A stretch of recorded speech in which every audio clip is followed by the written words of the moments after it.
Bonjour à tous et bienvenue dans la October Update de la base Pulse. Ce mois-ci encore, Pulse continue d'évoluer. De nouvelles fonctionnalités, des refontes complètes et surtout, des dizaines de correctifs pour rendre votre expérience plus fluide, plus stable et toujours plus agréable.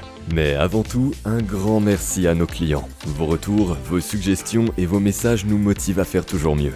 Et dans cette vidéo, vous allez voir à quel point Pulse est vivant. Nouveauté boutique. On commence avec une des plus grosses mises à jour du mois, la boutique intégrée, entièrement conforme au TOS de FiveM. Elle permet désormais d'acheter des véhicules, des armes ou encore des packs VIP. Le tout gérable directement en jeu grâce à de nouvelles commandes simples, /giftcoins, /gift-VIP et /delayed VIP. Les VIP disposent maintenant d'un vrai statut avec plusieurs grades, bronze, silver et gold.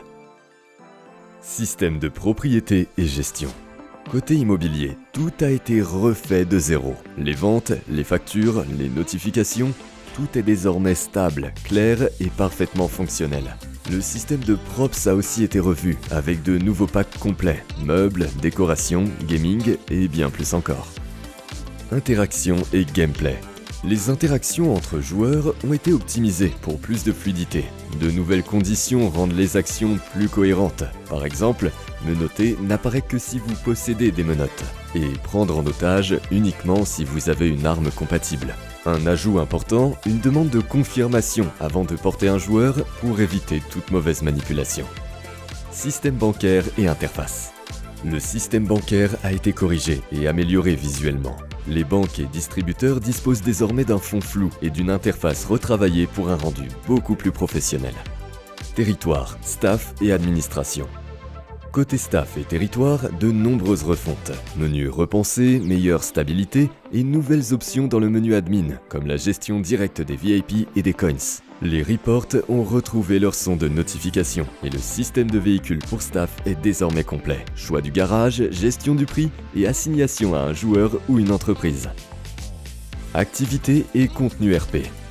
Les activités ne sont pas en reste. Le mini-jeu de pêche a été entièrement retravaillé, avec une nouvelle interface et une meilleure lisibilité. Des mappings ont aussi été ajoutés, dont 2 nouveaux magasins 24/7 et LTD, tandis que d'autres ont été refaits pour un rendu plus propre et plus immersif. Et bien sûr, un grand nombre de bugs ont été corrigés. Parmi les plus notables, correction du crash du Burger Shot, fixe du bug après la création de personnages, correction du système bancaire, amélioration du noclip et résolution de plusieurs crash serveurs signalés par la communauté. Et ce n'est qu'une partie des correctifs appliqués en octobre. Des dizaines d'autres ajustements ont été réalisés pour une stabilité globale et une expérience plus fluide que jamais. Personnalisation et configuration simplifiée. L'un des plus gros changements de fond, la refonte complète de la personnalisation du serveur. Tout se configure désormais directement depuis le serveur.cfg. Logo, nom, couleur, bannière, la base s'auto-configure avec vos paramètres pour une installation plus rapide et sans risque de perte lors des mises à jour. En résumé, ce mois d'octobre marque une vraie étape pour Pulse. Plus complet, plus stable, plus simple à personnaliser et surtout un projet qui évolue grâce à vous. Tous ces patchs sont entièrement gratuits pour nos clients et vos suggestions et retours sont toujours pris en compte sur notre Discord. Alors, si vous cherchez une base simple, performante et suivie, Pulse est faite pour vous. Merci à tous pour votre confiance et on se retrouve très bientôt pour la November Update.